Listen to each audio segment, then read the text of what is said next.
Hey everyone, and welcome to Sasquatch Theory. In this episode, we have Darren, who wanted to share his cryptid experience he had while coyote hunting in East Texas. East Texas is known for its large amount of Bigfoot and cryptid encounters that have taken place there over the years. I was really able to relate to the story, and I have heard the same vocalization that this man describes during the interview. I feel like calling the wildlife could attract the Sasquatch, and you never know what is going to show up. If you've had a cryptid encounter anywhere in North America, please contact me at sasquatchtheory@outlook.com.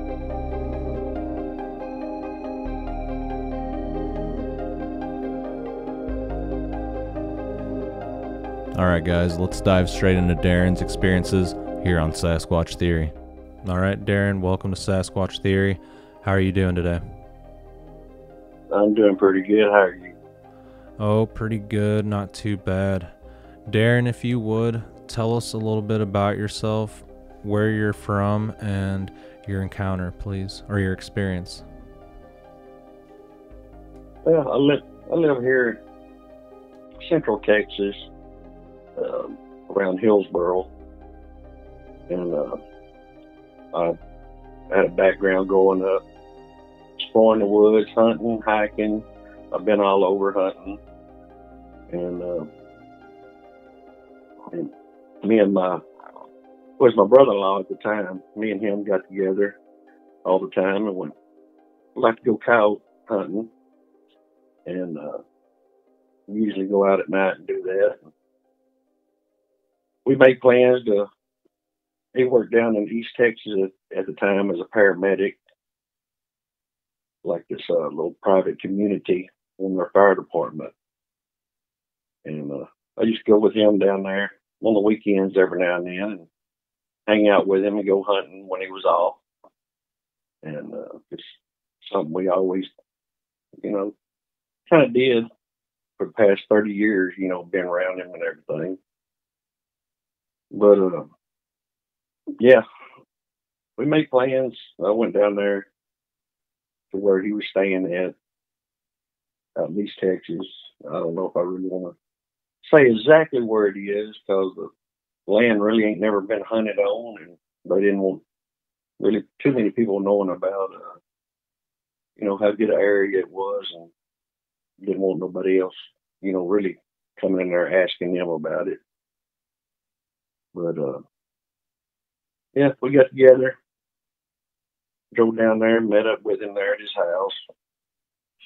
And it was already getting kind of dark at the time. And we was getting our calling equipment ready, put all the stuff in the truck. And then when we started heading out there, it was probably around 9 o'clock at night, and this was probably around, I believe it was in kind of mid-November, and we'd been kind of getting a little icy rain or whatever a little bit. Anyway, we started going out, and it was bright. The moon was up, and you tell it was going to be pretty bright. And we discussed whether or not, to go ahead, since we never really had much luck calling coyotes at night on a full moon. And but we decided to go ahead and go down there, being, it had never been hunted, and they had a lot of coyote problems, this and that. When we get down we go down, drop off in this bottom. It's hilly around, but there's nothing. It's pretty much flat other than that, a little few hills, and it's pretty good thick forest on it. There was some swampy low area down in that bottom, off in the trees, and anyway, we got in the clearing part, got our stuff out. We usually call out the back of the pickup, we set of recorders and stuff out on top of the cab, and watch our lights, and a rifle up there, just kind of getting ready for the hunt. And it just kept seeming like, the moon was getting brighter. I mean, it was pretty intense, how bright the moon was. And out probably up to 50, 60 yards, you wouldn't have no trouble seeing anything walk across there and make out what it was or anything. And, but anyway, decided to only start off with I use a game collar, one of the electronic ones, and on there it has a coyote locator, is what the segment of call is, and it imitates a pack of coyotes, like when they're running or starting out howling. Usually one starts out howling, and you got a segment of others coming in howling behind it. And it probably lasts about 10 seconds. And decided to use that one. Sit there, hit play. Wasn't really, expecting to hear anything right off the bat. And sit there a minute. There wasn't, after the noise, after the call kind of ended there, the first segment of it. And we sat there listening, see if we could hear anything. Any coyotes responding, near us or way off. You get a general idea if there's, any coyotes around there. And we sat there and listening. Never heard nothing. So I hit the play button again on the call. And the same call, the coyotes howling. When it stopped this time, I mean, it just nearly as soon as the call stopped, there was this, a howl started off. I mean, it was like no other howl ever heard. It first started off, it sounded like a wolf at first. And they got red wolves down there in that area, different pockets of it there in East Texas. And let's say I've been hunting all over, and I've heard wolves up north, everything else, and how deep and guttural some of it, the howl sound. But like I say, it started off as a howl,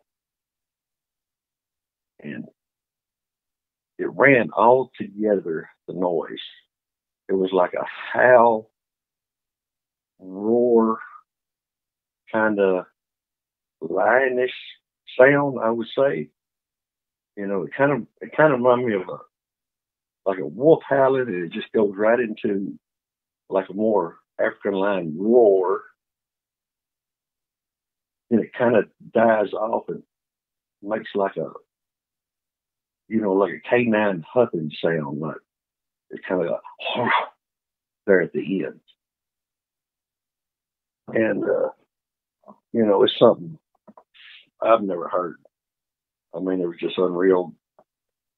It sounded to be, somewhere around 500 yards off, guesstimating.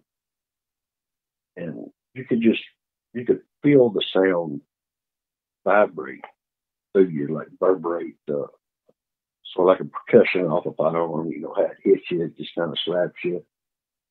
You could feel that. And me and my brother-in-law, we looked at each other like, was like, what the hell was that? And we sat there a second, like trying to make sense of that, looking around. Started shining a light out across there to see if we picked up any eyes or seen anything. And we said, we was kind of whispering back and forth to each other, like, like, I don't know, it confused. I mean, it's like, what the hell was that? You ever heard anything like that? And we were both looking at each other, scratching our heads. And, we sat there listening to see if it was going to do it again or whatever. And never didn't hear anything else. We probably sat there about 3 to 5 minutes, maybe. And we were still sitting there, just shining the lights looking. Brother-in-law said, "Go ahead and play that again." And I played the call again, the same one, coyote locator where the coyotes are howling. And right, just nearly as same time, just nearly as end of that call ended, it lets out another howl, the same howl, the same description, like started off like a wolf, like canine into like I say, like a lion roaring, and like a it's like kind of a snarl huff on the end of it. And but it was in a different location. This location had come up closer, more to the right of us. I'm gonna guess the tree line was I'm guessing maybe 75 yards from the pickup. We was calling out the back of the truck. And we shined lights and couldn't see nothing. And it sounded like it was just off in that tree line, probably, I don't know, maybe another 50 yards off in there. And anyhow, I mean, louder, more powerful. And we sitting there looking at each other like, what the heck? And I was like, my brother-in-law was like, "Man, it sounded like we off in some kind of werewolf movie or something like the noise." He said, "That's freaking freaky, He was ready to get on out of there. And he was pretty shook up. You tell he was scared. And at first I wasn't really scared. I was like trying to figure out what would make that noise. And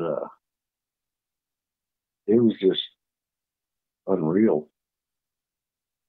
And we sat there a few more minutes, shining the light and everything else, and kind of discussing it to ourselves. And I decided I was going to play the noise again, and played it there one more time, and there was nothing, no reply, no answer, anything. It's like it completely vanished, moved on or whatever. And I tried a few other different little calls, and see if I can get some kind of response out of something. I was curious on, what would make that noise and how big it had to be to make it feel like a noise you feel it in your body, where it reverberated through you, and just the power behind it. I've never heard nothing like that before. I've never heard anything like that since. But we decided, we was going to get in the truck. We sat there. We got our stuff inside the pickup, getting ready to go. And we're kind of sitting there for a little bit, just kind of looking out the windows and, shining the light out every now and then, just thinking maybe we might get a glimpse of whatever it is. And, but nothing else never happened right there. And when, we headed on back to his house, and when we got there, we, we sat there discussing it at his house and just couldn't make no sense of it. And just like I say, just really can't describe the noise that it made. It's such a noise that you never would expect to hear to come out of any kind of woods, especially in East Texas or whatever. And yeah, that was crazy. Do you think the coyote locator called it in? I think it did. Mm-hmm. I'm pretty sure it did. And whatever it was, like I say, it's at first some calls, coyote locator call. They kind of start out with one main alpha or whatever, starting to howl first before the group call start chiming in and go along with it. And when it first started howling, the start of it, it reminded me of that, but a lot deeper, stronger, and just all the power it seemed. And it just went all the way into, that roar, like snarling, huffing noise at the end. There never was no break in between the different sound variations. It was like one long breath, whatever, and it stopped then. There wasn't no change in it. And yeah, I figured, that I don't know. I thought about it a whole bunch of different times. I figured the call, that locator, it probably called it in, responded, and curious to what was going on. Yeah, I think so too. And what do you think the creature was?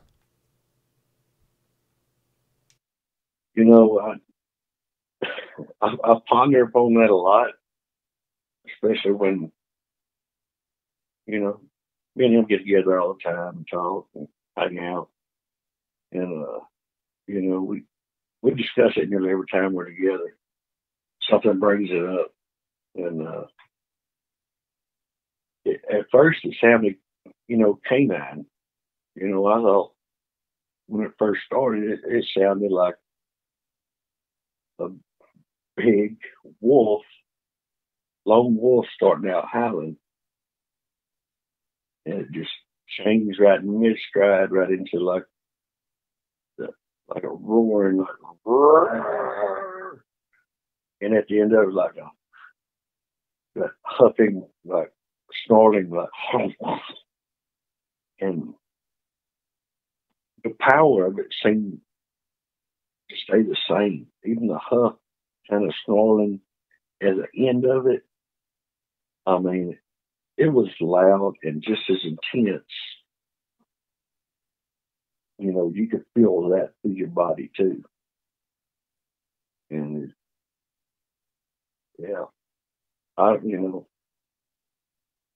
it's got me confused. It's canine, and you hear things on, watching different shows and everything. And there's some kind of howls or vocalizations I've heard on some stuff, like in the middle, after it started off howling, kind of the middle sounds like some vocalization that I've heard on, watching TV or looking up different things about it that sound familiar.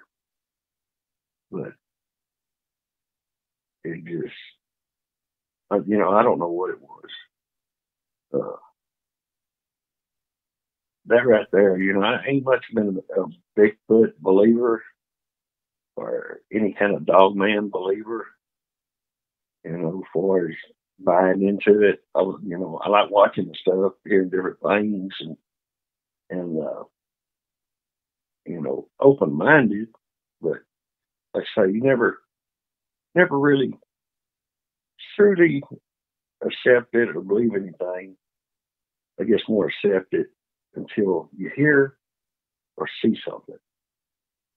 And that night, just hearing that, it just, that just blew our minds. We didn't, you know, I've never heard any kind of noise, any kind of animal, or even, watching TV, different over in different countries, everything else. They're different kind of predators, the noise they make, and everything else, and just nothing comes close to even sounding like this. Yeah. So that pushed me over the edge on, there's something out there. Don't know what it is. Could be Bigfoot. I don't know. Dog man. I don't know. I still ain't much on the dog man part. Kind of hate to think something like this running around. And, what it could do as powerful as what this sounded. So it just kind of leaves me with more questions, confusion, trying to make sense of it. It's been probably, I thought it was around maybe 3 years ago, but I was kind of comparing it to something else, and it was probably more like 4 years ago when that incident occurred. And it's just as sharp in my mind. And my brother, well, he's my ex-brother-in-law now, but I still call him brother-in-law. He's my brother-in-law for 30 years. But it's fresh in my mind and as sharp as it was, that night it happened. Yeah, I understand. And I appreciate you for reaching out and telling me about your experience. I had a similar experience one time whenever I was around like 12 years old. I was sitting in my bedroom. It was summertime, and it was around 9 p.m., maybe a little later. And I was just sitting there on my computer watching TV, and I had the window open, and I was sitting next to the window so I could hear outside like all the bugs, and you could hear like little animals walking around outside. Well, all of a sudden I heard this call, this vocalization, and it was so deep and guttural. It sounded like a werewolf, but it lasted like 7 seconds or so, and I don't know if I can even recreate it, but it was just like your Hollywood werewolf call, just like deep guttural. Yeah. But you could feel the bass and the rumble from it. You knew it wasn't a coyote. But as like the vocalization happened, whenever it ended, something like another thing vocalized. So it was like that deep guttural Hollywood werewolf call, and then it instantly transitioned into like this woman screaming like a but it all happened like all at once. But I was freaked out, so I slammed the window shut, got underneath the covers, and waited till morning time. I didn't go out there. I bet. Yeah, I don't know what it was though. If it was a dog man or a dog man and a Bigfoot or something else, I don't know. Yeah, it's crazy. Like I mentioned before, when it first happened. First vocalization, we was often, like in a werewolf movie or something. It was, that freaky. I mean, I thought somebody was playing a prank on me and like literally set up a PA system in the woods because it was that loud. Like if you ever been to like a big concert where like a big band plays, the bass you feel like in your chest, like it gave you that feeling. Yeah. And that's what we had too. And we made comments thinking about it, later and stuff. After watching some of the Finding Bigfoot shows and stuff like that, where they're out there, what they say, call blasting, blasting noise, out in there hoping to hear whatever, I guess. And first kind of thought about that. you know, and like I say, the bassiness on it, the deep, you know, it sounded like, you know, like you say, like somebody had a speaker out there, and it, you know, about like these cars driving by nowadays, your houses or whatever, you know, whether bass is hitting, you feel that noise, you know, reverberate through your chest, even though the some of it might not be that loud, but it hits you hard. I guess the way the frequencies in the air does. But yeah, it's, you know, we talked about that, and it was like, well, maybe somebody's out there calling blast. Maybe it's one of these people watching finding Bigfoot out there doing some kind of night investigation, you know, out there on the land somewhere or whatever. And then, you know, then you go right back to it. Well, nobody else is supposed to be out there. And then it's like, well, how they move from probably 500 yards away in a total opposite different direction to maybe 125 yards away in another area doing the same thing, but more intense and more louder, you know. And, so, no, it wasn't nobody messing with us, and or even though we was really out there to be messed with. Mm-hmm.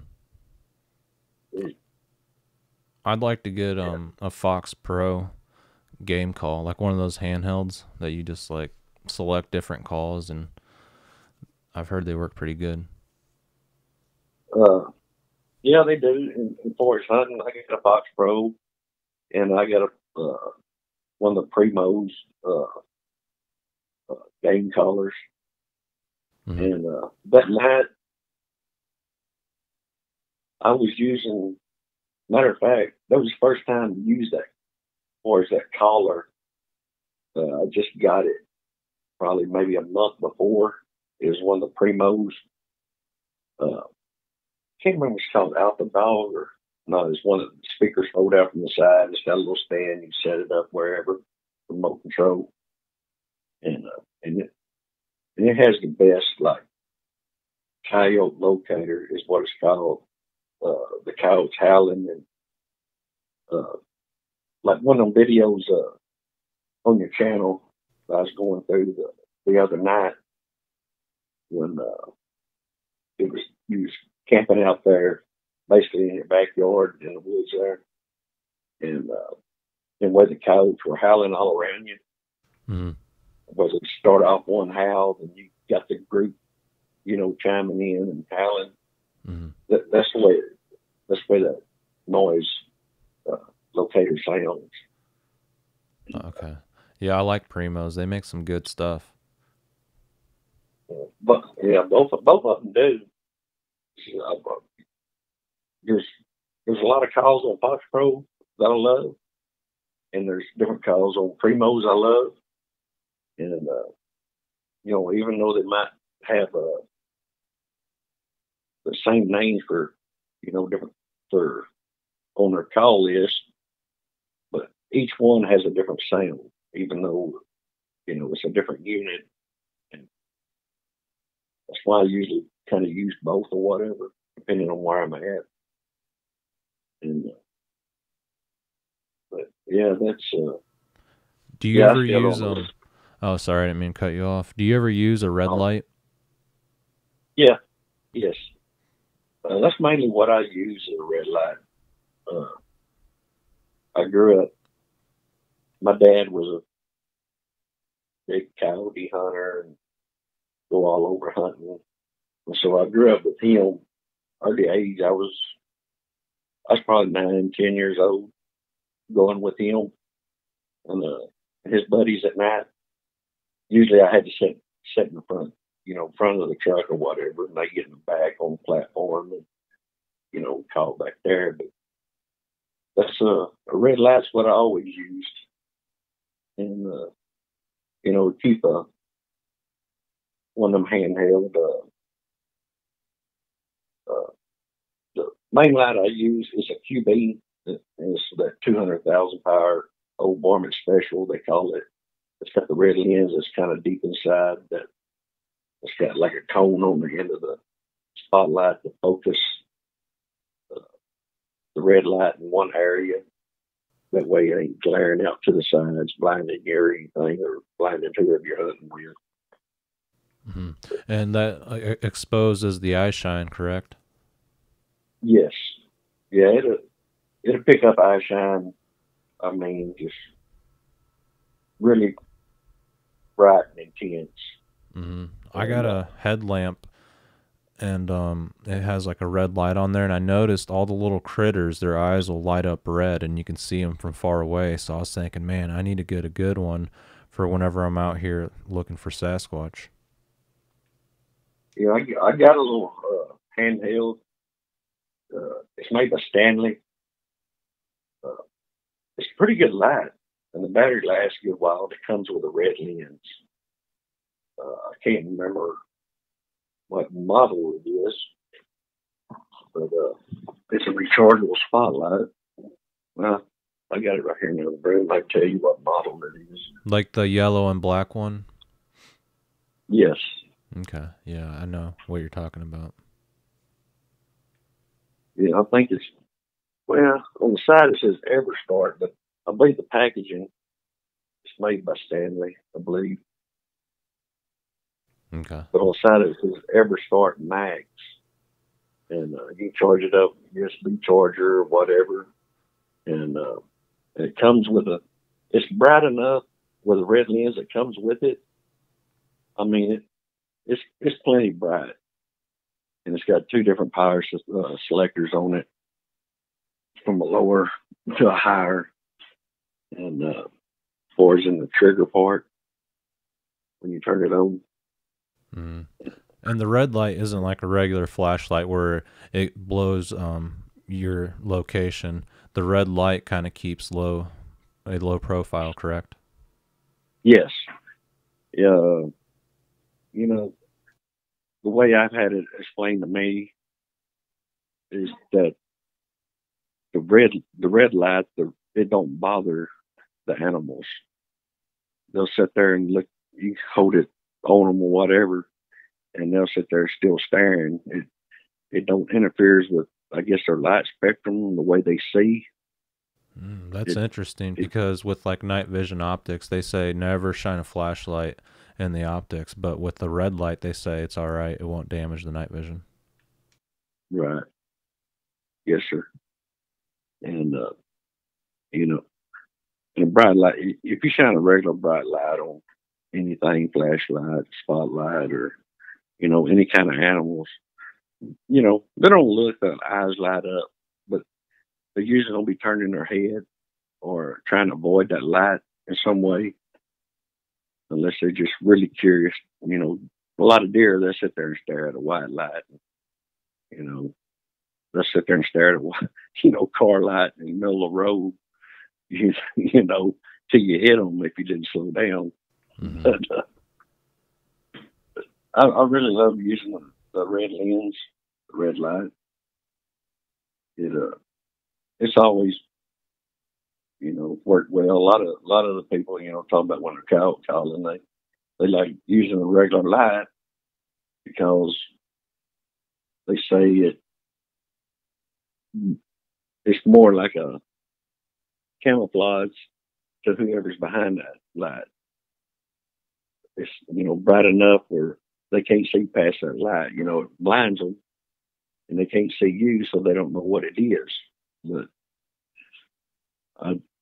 I just really believe in the red lens, red light, doing any kind of like critter calling or whatever, formant calling. Yeah, because whenever you use the call locator or any call blast, you're using the red light to look for whatever comes in, correct?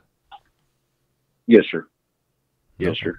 Yeah, that's pretty cool. I'm gonna have to get one. Have you had any other experiences other than this vocalization? Any paranormal activity? Have you ever seen any strange lights? Anything like that? I have. I've, I've seen lights in the woods before that you know, didn't really think about it then at the time, but we used to go on the not far from here, real close to the Nolan River and the Brazos River. I know where the Nolan River feeds into the Brazos around a little community called Blum, Texas. I don't know, maybe 15 miles from me. Lived over there for a little while before moved over here. And it's got all that Corps of Engineers land that for public hunting, like with bows. And can't rifle hunt or nothing on it. You're permit, you go bow hunting all you want, or go on it all you want during the year or whatever. We used to go down there a lot at night. Used to, you could kind of camp out on it. Now you can't do that no more. They won't let you camp out there. And but back 20 years ago, or a little more, we used to go down there camping quite often. And we see them lights. You know, you think it's somebody else with a flashlight walking through the woods. You know, we'd be thinking, well, one of our friends, some of our friends knew we was camping down there or whatever, and figure maybe they was coming down there, or somebody coming down there messing with us, or somebody just doing the same thing, out, going to camp out somewhere and enjoy the weekend or something. But you see the lights, moving through the woods, and kind of at different heights, and sometimes the intensity, of the light being brighter, I think somebody's, getting pretty close with the flashlight. But what color was them? They were more, what I call amberish yellow looking. Yeah, that's what I seen. I seen two of them moving about 4 feet off the ground, and they were like an orange yellow color. I thought they were like people with flashlights or lanterns or something walking through the woods at night. Mm-hmm. And the older flashlights, before they come with the LEDs and these different kind of light bulbs, most lights were flashlights or any of the battery lanterns. A lot of them were the yellowish looking light, amber color. And so that, back then, that's what really us made it think of, just one of them old yellow bulb looking flashlights walking through there, somebody coming. But, they would end up going away and, just disappear as quick as, they did, when they appeared. Did you ever approach them, or did you just stand and observe them? There was one time, me and my brother-in-law and his nephew, who was camping out down there. Nephew was a young kid, and he loved doing all that stuff on the river. So we went down there, took him camping down there with us, and we was kind of further in there than what we usually go or whatever, in a little different spot, down by an old cave that's in the side of the cliff down there along the Nolan River. And there was, one night we thought somebody was poaching some of the land that joins up with that government land there. We knew the people that owned all the land down through there that joined and connected. And a lot of times they'd let us, go through their property, park the pickup, and, we'd cross over and go on government land, go have fun. And we actually seen it looked like it was two lights. And we thought somebody was walking around through there in the trees, on their property that had joined it. And we actually went looking for it. We could see it.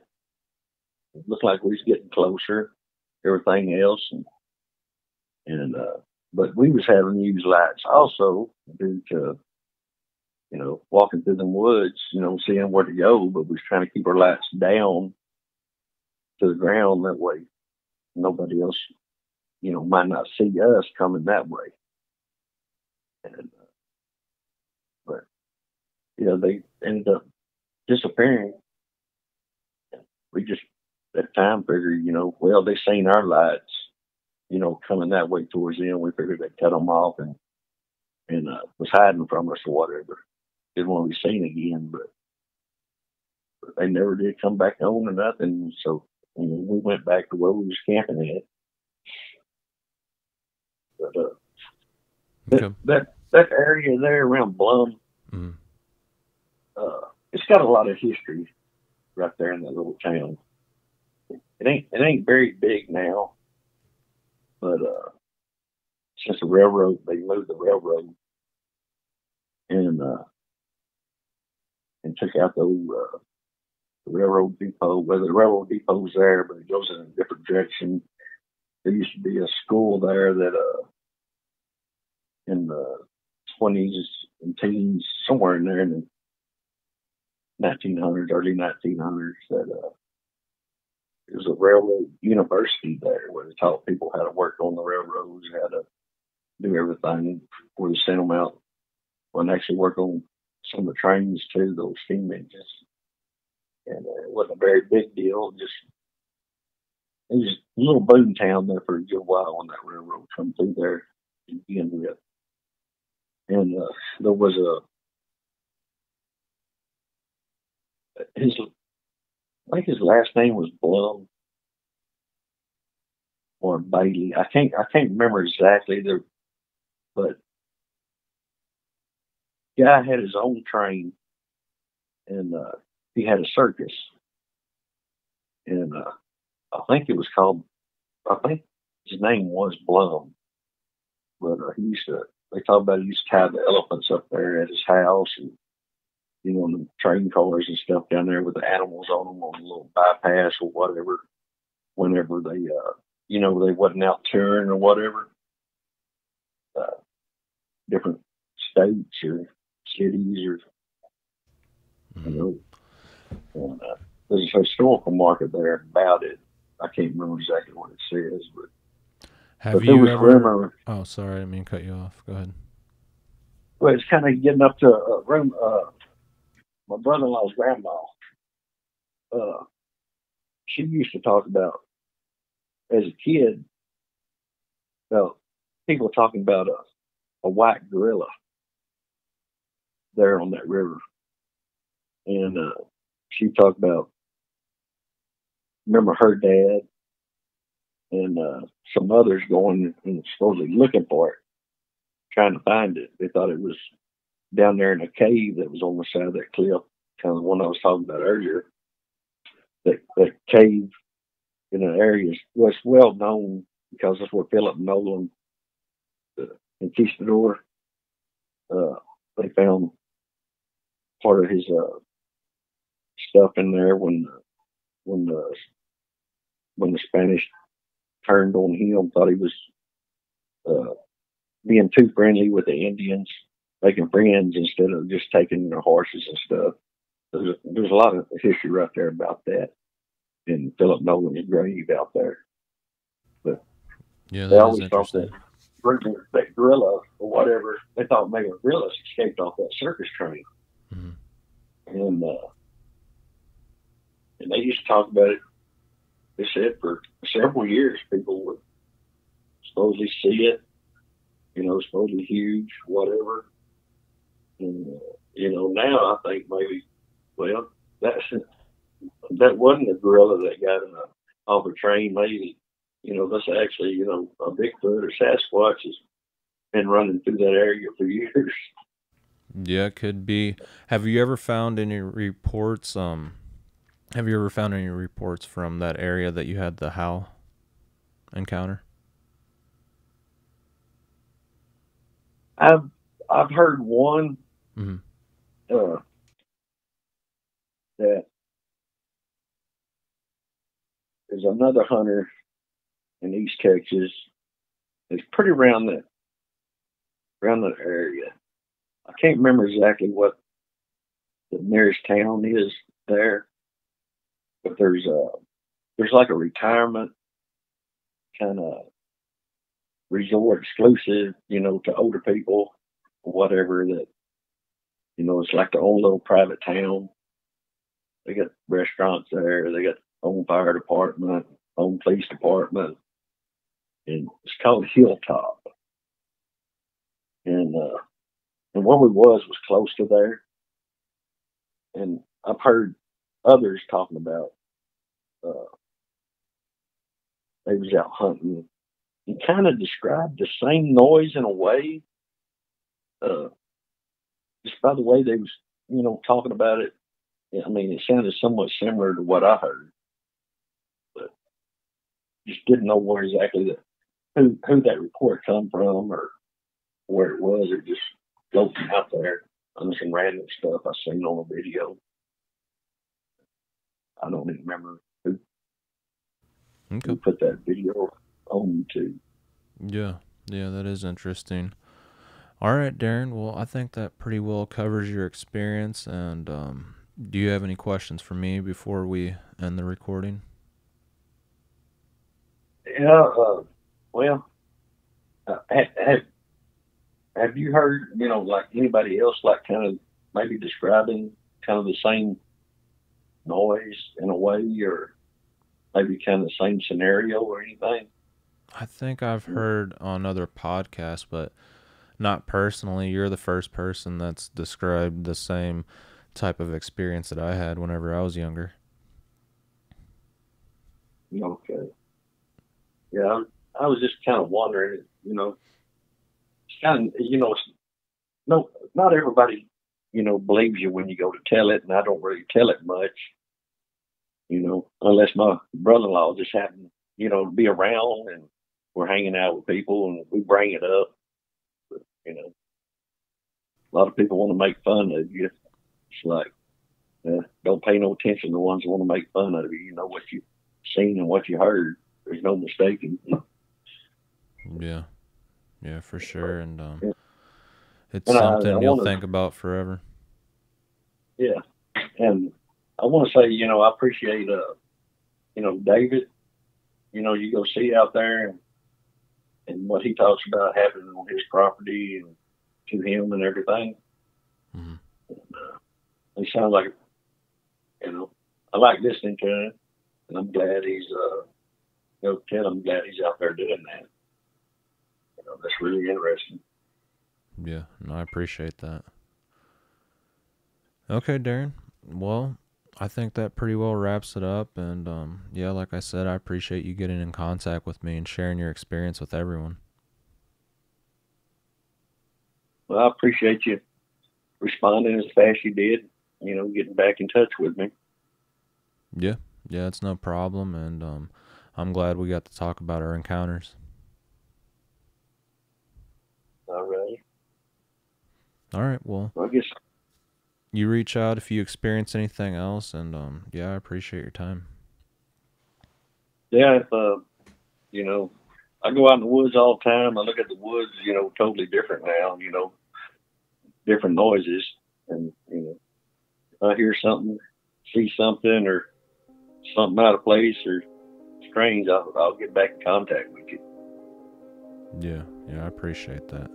All right. Well, you have yourself a good evening, and you take care.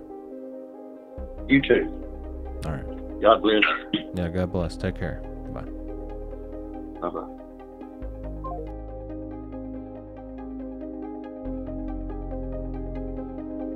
All right, thanks again, Darren. And like I said, I could really relate to this encounter, and I thought it was really cool talking about the different tactics we could use to observe cryptid activity in general, as far as using the Fox Pro or Primos call, the red light. And if anyone has anything that they would like to add, let me know down in the comments, because it's always cool learning about new gear that I can use out in the field.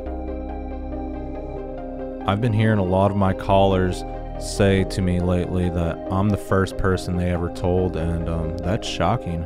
It's hard to believe that a lot of people keep this deep inside and never tell anyone. But yeah, if my viewers are watching right now, you guys are the first to listen to a lot of these experiences and encounters. And here lately, it's not too often I get someone on the show that's been on like 5 other channels. So it's cool picking up on first-time stories. But yeah, that's it. That's all I have for you guys, and I appreciate everyone for tuning in. Take care, everyone, and be safe.